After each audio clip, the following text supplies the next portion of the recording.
Hola, en este video revisaremos el mecanismo de sustitución nucleofílica unimolecular. Existen varias formas en las cuales podemos clasificar a las reacciones para su estudio. Una de ellas es indicando qué tipo de sustratos o de reactivos van a participar en ciertos procesos. De ahí que hablemos de las reacciones de los grupos funcionales. Por ejemplo, las reacciones de los alcoholes, las reacciones de los halogenuros, etc. Otra forma en la cual podemos clasificar a las reacciones es indicando el tipo de producto que se va a obtener. Y allí se habla de reacciones de síntesis. Por ejemplo, síntesis de compuestos aromáticos, síntesis de alquinos, etc. La forma más general de clasificar a una reacción es indicando el mecanismo de reacción por la cual ocurre. Allí vamos a encontrar varios casos, como son por ejemplo las sustituciones, en donde hay un intercambio de un átomo o grupo de átomos por otro. Algo importante a considerar en este tipo de reacciones es que el átomo R, en donde se encontraba el grupo que se intercambió, va a conservar su hibridación en el producto. Un segundo tipo de reacciones son las eliminaciones, en donde el producto tiene una menor cantidad de átomos que el sustrato, de modo que los productos de este tipo de reacciones suelen tener enlaces múltiples que no existían en el sustrato que les da origen. Un tercer tipo de reacciones son las transposiciones, donde ocurre un cambio en cuanto a la conectividad que presentaba el sustrato. Aquí, por ejemplo, un átomo A que estaba en el centro cambia a un extremo y un átomo B que en un inicio en el sustrato se encontraba en el extremo, en el producto se encuentra en el centro.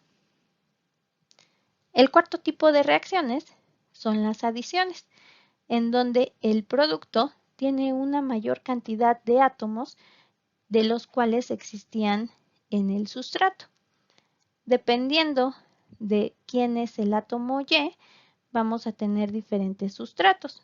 Por ejemplo, pueden ser alquenos, pueden ser aldehídos, cetonas o iminas.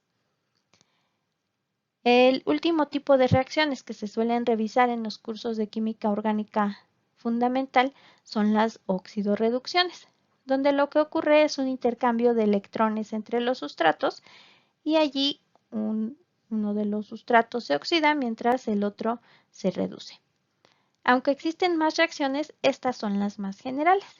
Y vamos a iniciar revisando las sustituciones.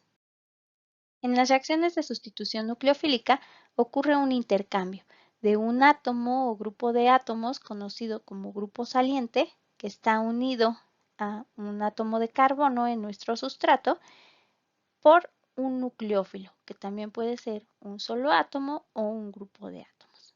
De modo que en el producto ahora se da un enlace entre un átomo de carbono y el nucleófilo y se desprende al grupo saliente con su par de electrones. Una de las características principales de este tipo de reacciones es que en el sustrato tenemos a un grupo saliente que es más electronegativo que el átomo de carbono, de modo que se genera un dipolo en donde el carbono tiene una carga parcial positiva y el grupo saliente una carga parcial negativa. Existen varios tipos de grupos salientes y varios tipos de sustratos cuyas características vamos a revisar un poco más adelante. El tipo de mecanismo por el cual ocurre este tipo de procesos puede variar dependiendo del sustrato, dependiendo del nucleófilo y de las condiciones del medio. Por ello vamos a encontrar dos tipos de mecanismos. En el que nos vamos a enfocar en este video es en el unimolecular, que es un mecanismo que ocurre en pasos, es decir, se va a formar un intermediario de reacción. Ese intermediario se forma mediante la ruptura heterolítica del enlace que mantiene unido al átomo de carbono del sustrato con el grupo saliente. Como el grupo saliente es más electronegativo, entonces es por eso que este se va a quedar con el par de electrones, de modo que se genera un carbocatión. Este carbocatión tiene una carga formal positiva, tendrá 6 electrones de valencia y por lo tanto es una especie inestable que va a actuar como un electrófilo, es decir, va a ser un amante de los electrones. Por ello, cualquier sustancia que sea rica en electrones, o sea, un nucleófilo, puede adicionarse a esta especie, este intermediario, generando un enlace covalente con él. De allí que se forme nuestro producto en donde hubo el intercambio del grupo saliente por un nucleófilo. Cuando este mecanismo de reacción lo expresamos en un diagrama de energía, vamos a encontrar primero la energía del sustrato, por el otro lado la energía del producto, y aquí hay que notar algo, que es que la energía del producto yo la dibujé como menor a la energía del sustrato. Y esto se debe a que los procesos en los cuales se da que pasamos de una especie menos estable a una especie más estable, será un proceso más favorecido termodinámicamente hablando.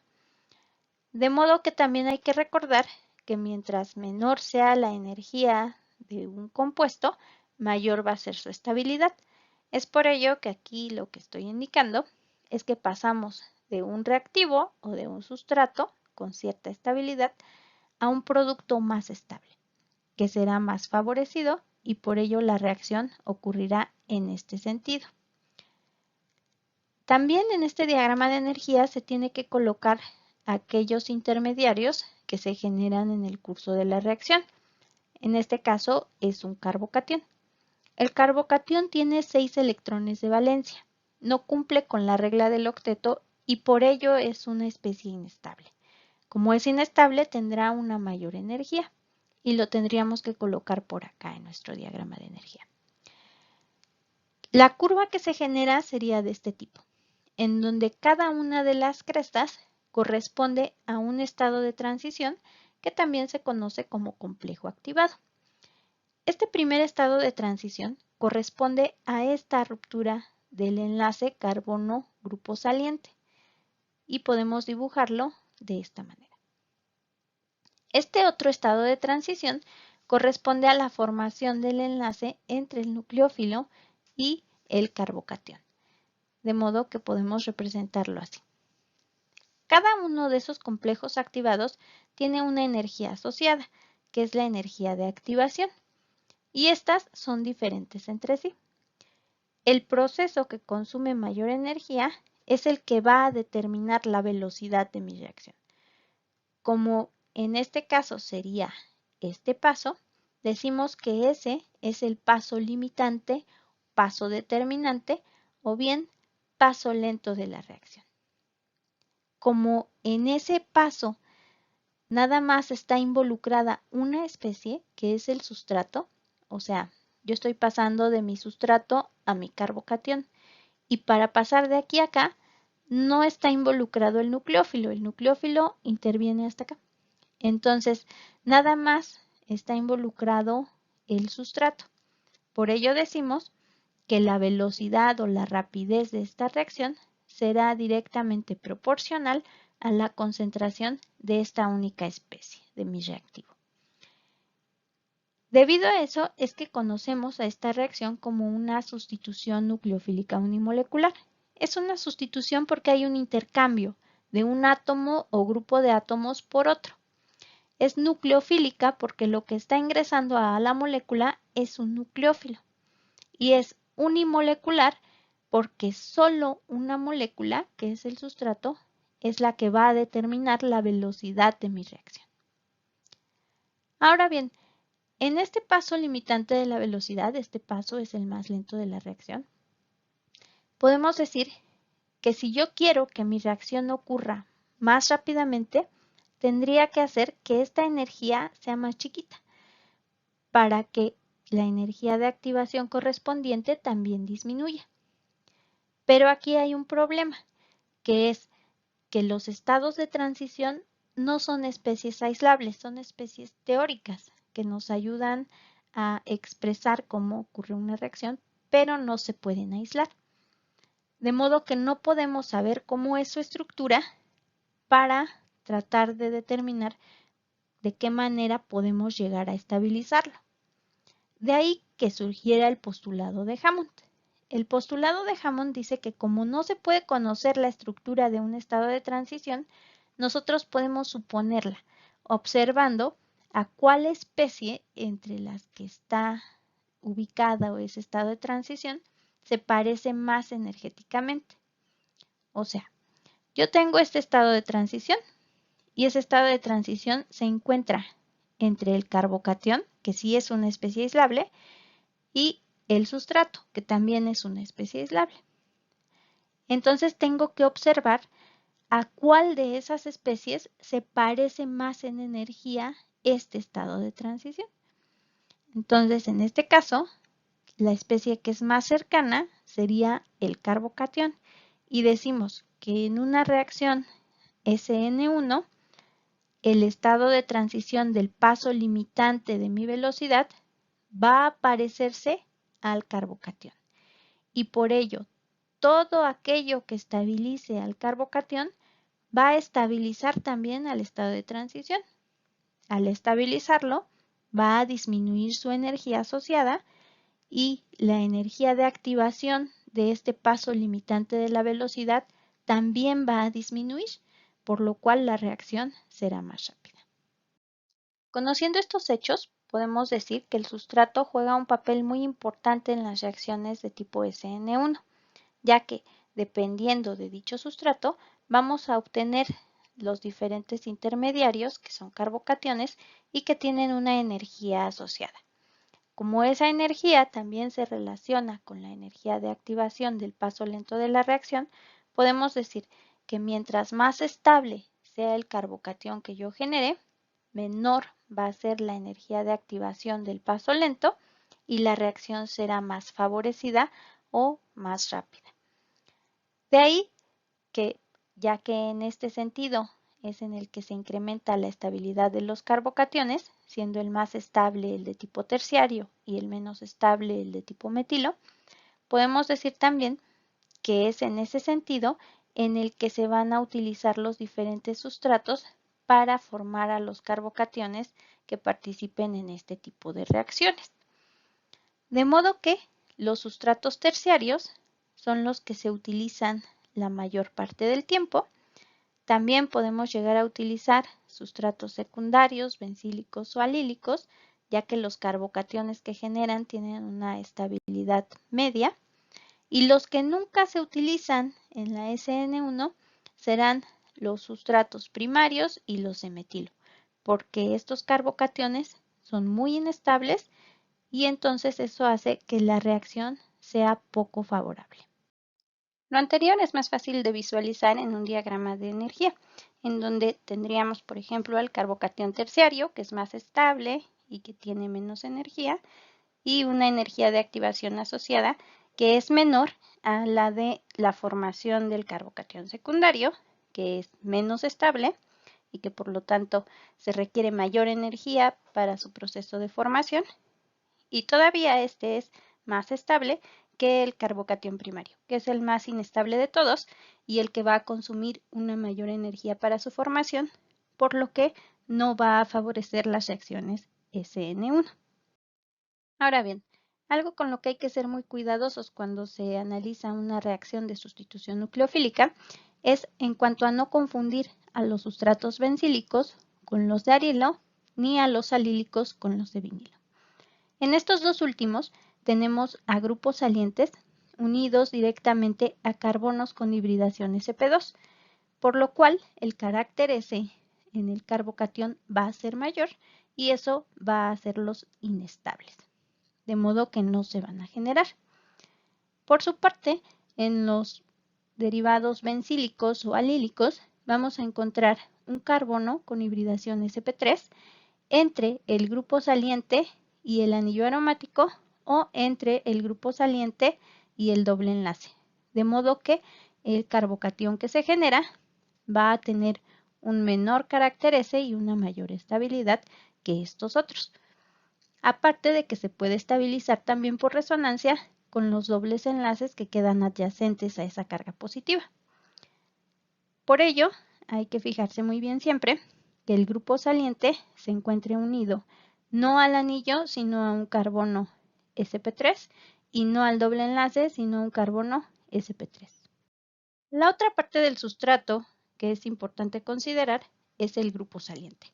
Y este tiene que presentar ciertas características que le permitan participar en una reacción de sustitución nucleofílica. La primera de ellas es que tiene que ser más electronegativo que el átomo de carbono, de modo que cuando se da la ruptura heterolítica de este enlace, sea el grupo saliente el que se quede con el par de electrones y el carbono quede con carga formal positiva, ya que presentará solamente 3 enlaces.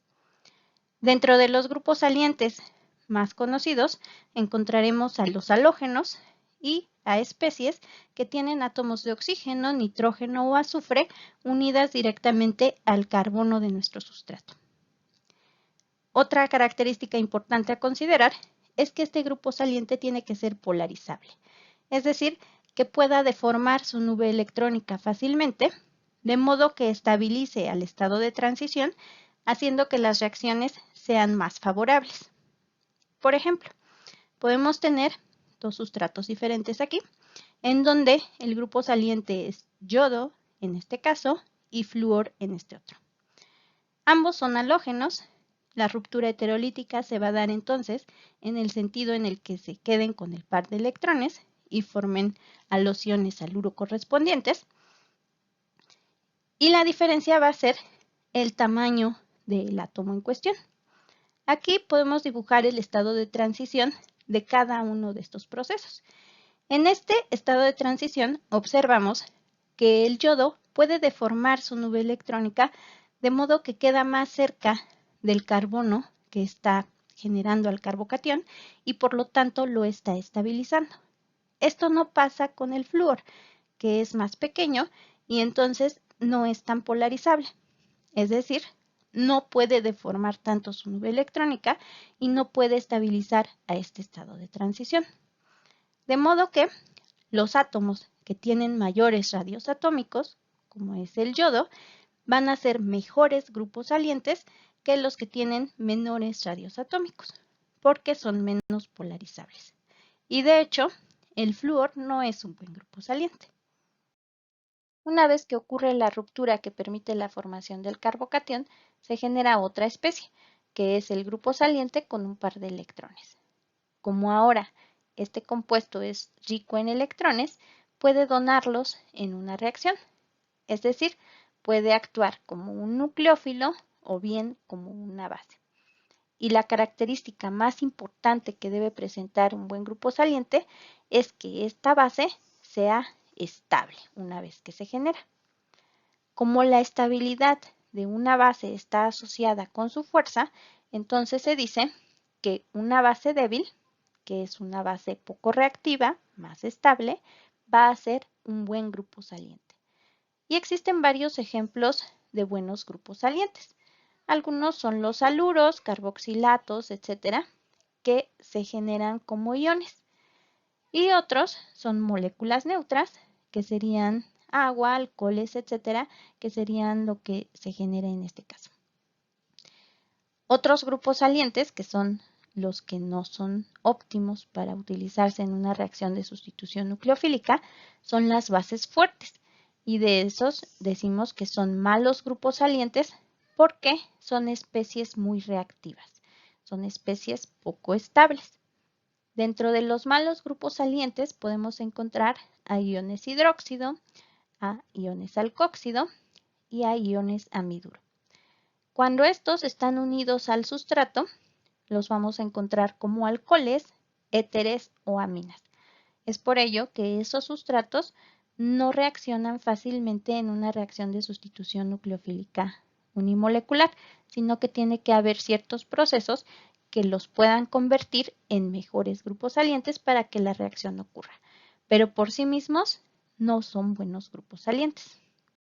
Algunos sustratos como los alcoholes o las aminas pueden convertirse en buenos grupos salientes cuando se hacen reaccionar en medios ácidos, ya que esto va a permitir su protonación y por lo tanto, al adquirir una carga formal positiva, van a generar una base conjugada más débil, una base conjugada más estable, que es un mejor grupo saliente. Los ácidos que suelen utilizarse para realizar este proceso suelen ser ácido sulfúrico o ácido fosfórico, ya que las bases conjugadas que generan son muy estables, entonces son bases conjugadas muy débiles, que también serán nucleófilos débiles que no se van a adicionar al carbocatión que se genere, lo cual va a evitar la formación de subproductos indeseados en la reacción. Un ejemplo de cómo ocurre este proceso es con un alcohol. Cuando se tiene un alcohol y un medio ácido, ese oxígeno va a actuar como base, es decir, va a sustraer o va a abstraer al protón del ácido que estemos utilizando, generando a un átomo de oxígeno que ahora tiene un hidrógeno de más y una carga positiva.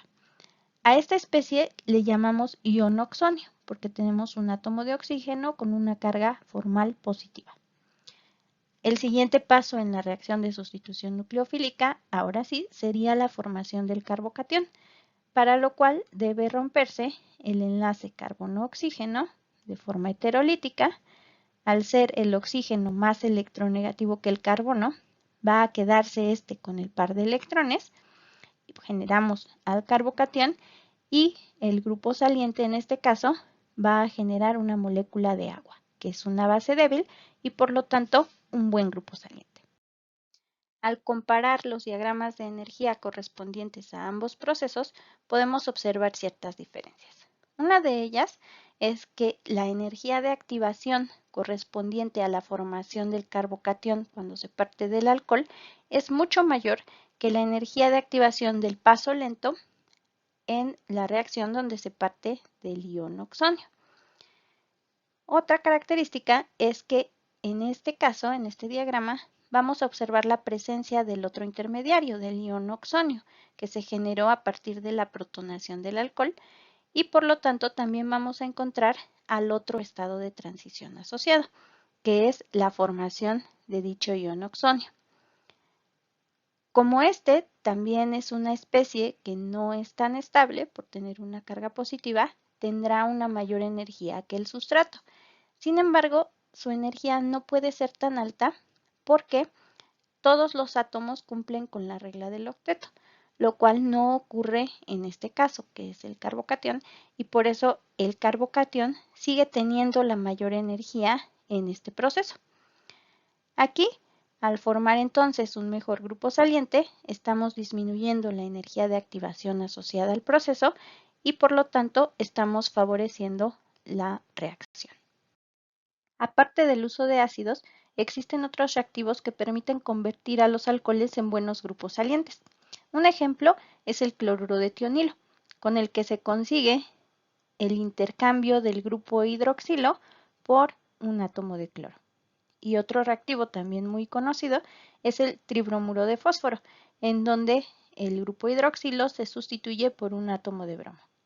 Estos dos no son los únicos reactivos, existen otros como el tricloruro de fósforo, etcétera, que van a ocasionar más o menos la misma reacción. Lo único que va a cambiar es el átomo que va a quedar unido al carbono en el que va a ocurrir la sustitución nucleofílica. Algo importante a considerar aquí es que estos reactivos solo se pueden utilizar para alcoholes primarios y secundarios. Alcoholes terciarios no van a reaccionar con este tipo de reactivos y por lo tanto no se pueden utilizar. Y también otra cosa que hay que considerar es que cuando se utiliza el cloruro de tionilo, el tribromuro de fósforo o cualquiera de estos otros, va a generarse una inversión en la configuración del carbono al que se encuentra unido el grupo hidroxilo. De modo que si yo inicio con un carbono con cierta configuración, digamos un carbono con configuración R, en mi producto tendré un carbono con la configuración opuesta, que es la S. Y eso hay que considerarlo porque de esto va a depender el producto final que se va a obtener en la reacción. La última manera que vamos a revisar de convertir a los alcoholes en buenos grupos salientes es a partir de la síntesis de sulfonatos. Y esto se logra haciendo reaccionar a los alcoholes con cloruros de ácido sulfónico. Uno de los más comunes es el cloruro del ácido paratoluensulfónico, que es esta estructura que está aquí dibujada, y lo que se consigue es el intercambio del átomo de hidrógeno del grupo hidroxilo por todo lo que está aquí indicado en color azul, de modo que el oxígeno queda unido al átomo de azufre formando un sulfonato. Es un sulfonato porque tenemos a un azufre con 3 átomos de oxígeno. Es un buen grupo saliente porque cuando se rompe este enlace y el oxígeno queda con un par de electrones extra y con carga negativa, esta se puede estabilizar por resonancia con estos 2 átomos de oxígeno del sulfonato. A este compuesto se le conoce como tosilato. No vamos a ver aquí el mecanismo mediante el cual se obtiene porque no es una sustitución nucleofílica unimolecular, que es el objetivo de este video. Lo único que es importante recordar es que cuando se genera este compuesto, se trata de un buen grupo saliente que sí puede participar entonces ya en una reacción de sustitución nucleofílica, a diferencia del alcohol que no era un buen grupo saliente. Este no es el único compuesto que se puede utilizar para este fin. Hay otros cloruros de ácido, como el cloruro de mesilo, que también se utiliza bastante, y allí se obtiene lo que se conoce como mesilato. La única diferencia es que en lugar de tener acá a un tolueno, se tiene a un grupo metilo. Y el otro compuesto que se utiliza es el triflato. El cloruro de triflato tiene a un grupo trifluorometilo en lugar del metilo y entonces obtenemos otro grupo saliente, pero todos pueden ser utilizados en las reacciones de sustitución nucleofílica. Para que no sea engorroso estar dibujando todo esto cada vez que se representa una reacción de este tipo, lo que se hace es abreviarlos. Y entonces el tosilato se abrevia con una letra TS, que va a indicar a todo lo que estaba aquí dibujado en azul. El mesilato se abrevia con MS, que estaría sustituyendo a todo lo que está indicado aquí en verde. Y el triflato se indica con una letra TF, que del mismo modo va a indicar a todo esto.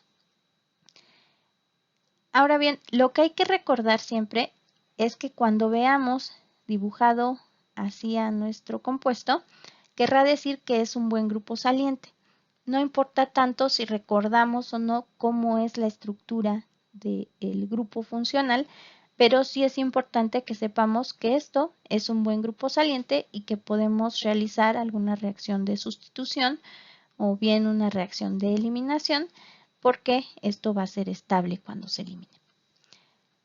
Una ventaja que tiene el uso de estos reactivos es que va a tener una retención de la configuración, por lo cual, independientemente de cuál sea la configuración absoluta del carbono al que está unido el oxígeno, esta se va a conservar hasta este punto.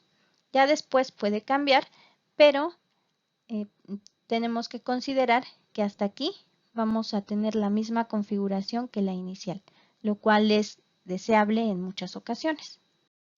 Si bien todos estos iones y moléculas son buenos grupos salientes, algunos son mejores que otros, ya que esto depende de la estabilidad que presenten. Y el que es más estable es el triflato, debido a que tenemos una carga negativa sobre un átomo de oxígeno que se puede estabilizar por resonancia con otros 2 oxígenos igualmente electronegativos y también por la presencia de estos 3 átomos de flúor que ejercen un efecto inductivo electroatractor que va a distribuir esa carga negativa también en esta parte de la molécula. De ahí, todos los demás van reduciendo su capacidad de estabilizarse por diferentes factores, como son resonancia, como es el tamaño del átomo en el que se encuentra la carga, o la electronegatividad que presentan.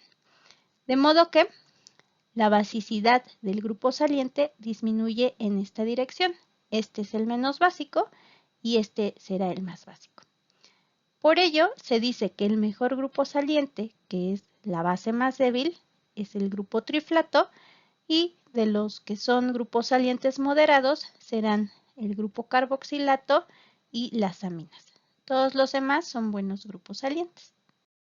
El otro reactivo que se requiere para que ocurra una reacción de sustitución nucleofílica es el nucleófilo, que son bases de Lewis, es decir, son especies ricas en electrones capaces de donar a los mismos, y que por lo tanto van a buscar reaccionar con zonas positivas o con cargas parciales positivas de otras moléculas. Este reactivo, el nucleófilo, en el caso de una reacción de sustitución nucleofílica unimolecular, no participa en el paso lento de la reacción. Recordemos, el paso lento de la reacción es la formación del carbocatión y esto puede ocurrir en ausencia del nucleófilo. Entonces, este participa en un paso posterior. Debido a que el carbocatión es una especie que es muy inestable y que tiene una carga formal positiva, van a ser electrófilos muy fuertes estos carbocationes, de modo que van a reaccionar muy fácilmente con cualquier nucleófilo, de modo que la fuerza del nucleófilo en una reacción de SN1 no es importante para que ocurra. Lo único que es importante es que tenga electrones para donar, pero pueden reaccionar incluso nucleófilos débiles. Nucleófilos débiles que reaccionan en este tipo de síntesis son los disolventes. Y en ese caso, cuando el nucleófilo es al mismo tiempo el disolvente en el que se da la reacción, se dice que ocurre un proceso de solvólisis. En una reacción de sustitución nucleofílica unimolecular, el disolvente juega un papel muy importante, ya que éste puede participar en la estabilidad del carbocatión por medio de solvatación. Para que esto ocurra, se tienen que utilizar disolventes que tengan ciertas características. Una de ellas es que sea un disolvente polar prótico, ya que estos son los que tienen mayores constantes dieléctricas. Recordemos que la constante dieléctrica es la capacidad que tiene un disolvente de aislar especies con cargas opuestas. Es decir, cuando formamos al carbocatión, que tiene una carga positiva, va a quedar rodeado por moléculas de disolvente, de modo que lo va a aislar de todas las demás especies, estabilizándolo. Aquí hay una tabla en donde se presentan algunos disolventes y sus constantes dieléctricas características, que es lo que aparece en esta columna. El disolvente que tiene mayor constante dieléctrica es el agua. Es por ello que es de los disolventes el que más se utiliza en una reacción de este tipo. Y lo que va a ocurrir es que va a rodear al carbocatión, estabilizándolo y separándolo de lo que era el grupo saliente, que en este dibujo, en esta imagen, aparece como iones cloruro. Cuando se analiza el efecto del disolvente en un diagrama de energía, lo que vamos a observar es cómo se estabiliza el carbocatión dependiendo de la constante dieléctrica del disolvente. Si la constante dieléctrica de este es alta, entonces va a solvatar más eficientemente al carbocatión, disminuyendo su energía y haciéndolo más estable. Por ello, la energía de activación necesaria para generarlo va a disminuir también. Ahora bien, si el disolvente tiene una constante dieléctrica media, o sea, más chiquita que la que presentaba el que estaba representado en verde, lo que va a ocurrir es que esa solvatación ya no va a ser tan eficiente y por lo tanto ya no va a estabilizarse tan bien a ese carbocatión y se va a requerir una mayor energía de activación y la reacción se va a hacer más lenta. Si finalmente tenemos un disolvente que tenga una constante dieléctrica baja, como lo que estaría representado en la gráfica en color azul, lo que va a ocurrir es que este disolvente en color azul no va a solvatar eficientemente al carbocatión y por lo tanto no lo va a estabilizar. Por ello tendrá la mayor energía y también la mayor energía de activación asociada al proceso. De modo que en ese caso se esperaría que la reacción fuera más lenta. Siempre que se parte de un sustrato quiral, es importante saber qué pasa con la estereoquímica de ese carbono una vez que se generan los productos. Y en el caso de la reacción de sustitución nucleofílica unimolecular, la estereoquímica del producto depende del intermediario que se genera, que es un carbocatión y que por lo tanto tendrá una hibridación sp2 y una geometría trigonal plana. Debido a esa planaridad, es que el nucleófilo tiene dos opciones, o ingresa a la molécula para formar un enlace del mismo lado del que se encontraba el grupo saliente, lo cual forma un producto en el cual se dice que hay retención de la configuración, o puede adicionarse también por la cara opuesta a donde se encontraba dicho grupo saliente, en cuyo caso se obtiene el producto en el que hay inversión de la configuración. Como en la reacción SN1 se da la formación de ambos productos, se dice que esta ocurre con racemización, ya que, aunque se parta de un sustrato ópticamente puro, se obtienen al final los dos enantiómeros. Aun cuando en esta reacción suelen obtenerse mezclas de enantiómeros a partir de sustratos quirales, estos no se van a obtener en igual proporción, debido a que, cuando se rompe el enlace covalente que permite la formación del carbocatión, el grupo saliente no se aleja del todo del carbocatión, ya que siente cierta atracción electrostática por esa carga positiva al quedar con electrones de más. Por ello, va a bloquear una de las caras del carbocatión a la entrada del nucleófilo. Por ello, al nucleófilo en este caso le va a costar más trabajo acercarse al carbocatión cuando hay retención de la configuración que cuando se obtiene el producto en el cual hay inversión de la configuración, ya que del otro lado no tiene ningún impedimento por ningún átomo o partícula que no le permita formar el enlace. Entonces es por ello que en este tipo de casos el producto en el que hay retención de la configuración se suele obtener en menor proporción y el producto que se obtiene en mayor proporción suele ser el de inversión de la configuración. Las proporciones varían dependiendo del sustrato y del grupo saliente. En aquellos mecanismos de reacción que ocurren mediante la formación de carbocationes, dependiendo de la estabilidad del carbocatión formado, pueden llegarse a dar otro tipo de reacciones, que son las transposiciones, también conocidas como rearreglos o reordenamientos. Y estas tienen como función generar a un intermediario más estable. Lo que ocurre allí es que se da un cambio en la conectividad de la molécula mediante la migración de algún átomo o de algún grupo de átomos de una posición a otra. Como la posición a la que migra ese átomo o ese grupo de átomos es contigua a la otra, se suele decir que son migraciones de tipo 1,2. La más común de ellas es la migración de hidruro, también conocida como desplazamiento de hidruro. Un ejemplo es esta reacción que está mostrada aquí, en donde tenemos un carbocatión de tipo primario y adyacente a él a un átomo de carbono con dos hidrógenos. Uno de esos hidrógenos puede cambiar de posición a donde está la carga positiva con todo y su par de electrones, de modo que ahora se forma un enlace entre el carbono y ese hidrógeno, formando un grupo metilo en esa posición. El carbono del cual migró el hidrógeno va a quedar ahora con 3 enlaces y es por eso que es en esta posición en donde queda la carga positiva al final. Aquí pasamos de un carbocatión primario a un carbocatión secundario que es más estable. Y esa es una regla básica en el reordenamiento de carbocationes. Siempre va a darse en forma de que se genere un carbocatión más estable que el que le dio origen, nunca al revés.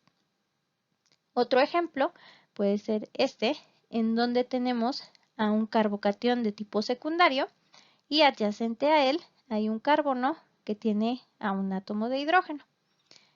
Aquí nuevamente se da una transferencia o migración de hidruro, de modo que en este carbono quedan 3 enlaces y la carga positiva.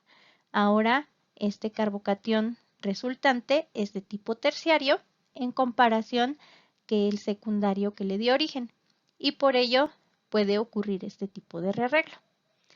También puede darse cuando tenemos un carbocatión primario y migra un átomo de hidrógeno con su par de electrones esta posición para convertirse en un carbocatión terciario.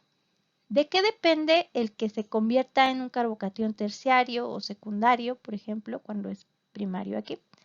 Depende de lo que migra y del resto de los sustituyentes que había en el átomo de carbono, del cual ocurrió el cambio del hidrógeno de posición. Entonces, por ejemplo, aquí, en este carbono había un radical y un hidrógeno, y en este carbono hay dos radicales. El otro tipo de desplazamientos que puede darse es el de metilo, y allí es muy similar, nada más que en lugar de que cambie de posición un átomo de hidrógeno con su par de electrones, cambia de posición todo el grupo metilo con el par de electrones que tiene unido al carbono adyacente al carbocatión. De modo que también podemos generar carbocationes más estables, por ejemplo aquí un carbocatión terciario, a partir de un carbocatión secundario.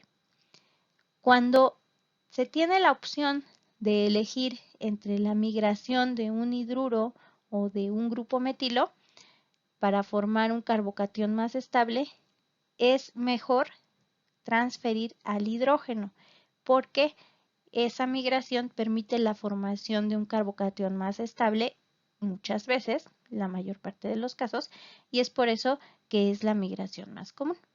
Noten que siempre, en todos los casos que están aquí indicados, pasamos de un carbocatión menos estable a uno más estable. El otro tipo de reordenamientos que es usual es el que permite la expansión de anillos. Y este se da cuando tenemos algún anillo que es tenso porque presente tensión angular, tensión estérica y tensión torsional.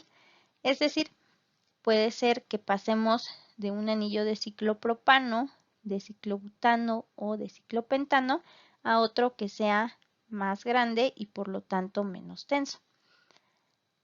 Un ejemplo sería este, en donde tenemos a un anillo de ciclopropano unido a una cadena en la cual hay un carbono con carga positiva. Este va a permitir la apertura del anillo en donde uno de los enlaces que está en el anillo se va a romper y va a generar ese enlace pero con el carbono que tenía la carga positiva. De modo que el enlace que estaba aquí entre el carbono 2 y el carbono 1 se rompe y en su lugar se genera un enlace entre el carbono 2 y el que yo marqué aquí con la letra A. Allí se forma entonces un anillo de 4 átomos en donde la carga queda dentro del anillo. Este es menos tenso y por lo tanto es más estable. Otra forma en la que puede ocurrir es que tengamos a la carga positiva localizada 2 átomos alejada de un anillo de ciclopropano, en donde ahora la ruptura de uno de los enlaces para permitir la formación con el carbono de la carga positiva genera a un anillo de 5 átomos, que todavía es menos tenso. Aquí el enlace se estaría formando entre el átomo 2 y el átomo B, que es este, y se rompió el enlace entre el átomo 1 y el átomo 2, o sea, el que estaría aquí. Otra forma en que puede ocurrir la expansión es pasar de un ciclobutano a un ciclopentano. En este caso, tendríamos la carga positiva en un carbono adyacente al ciclo. Nuevamente se rompe uno de los enlaces del ciclo para formarse un enlace con ese carbono positivo y generamos ahora, en este caso también, el enlace es entre el carbono 2 y el átomo A y se rompió el enlace entre 1 y 2, pero permaneció el enlace entre 1 y A, que es lo que está aquí. Finalmente, el otro caso que se puede dar es donde tenemos un anillo de 5 átomos que pasa a un anillo de 6. La ruptura es similar, se rompe un enlace del anillo para formar un enlace con el átomo exocíclico, lo que permite la formación de un anillo con más átomos, en este caso son 6, por lo cual no hay ni tensión torsional, ni tensión estérica, ni tensión angular. este es el más estable que vamos a generar. Existen ciertas reglas cuando ocurre una expansión de anillos. La primera de ellas es que el carbocatión tiene que estar unido directamente al anillo, no formando parte del anillo. Por ejemplo, aquí este carbocatión está en la cadena lateral, pero no forma parte de ninguno de los átomos del anillo. Y lo mismo ocurre en todos los casos. La segunda regla es que no se pueden expandir anillos de 6 átomos. Estos anillos ya son estables porque no presentan ningún tipo de tensión. Por ello, esos no van a presentar expansión. La tercera regla es que la expansión de los anillos se prefiere sobre la migración de hidruros o sobre la migración de grupos metilo, porque es más importante para la molécula perder la tensión angular, estérica y torsional que formar un carbocatión que sea terciario o secundario en lugar de uno primario o secundario, dependiendo del caso. Y así la molécula que se obtenga a partir de la obtención de un anillo más grande será una molécula más estable. Algo también importante a mencionar aquí es que no es común que ocurran dos migraciones consecutivas en una reacción, por lo cual solo se debe proponer una migración o reordenamiento y no más. Bueno, hasta aquí este video. Espero que les sea de utilidad. Hasta la próxima.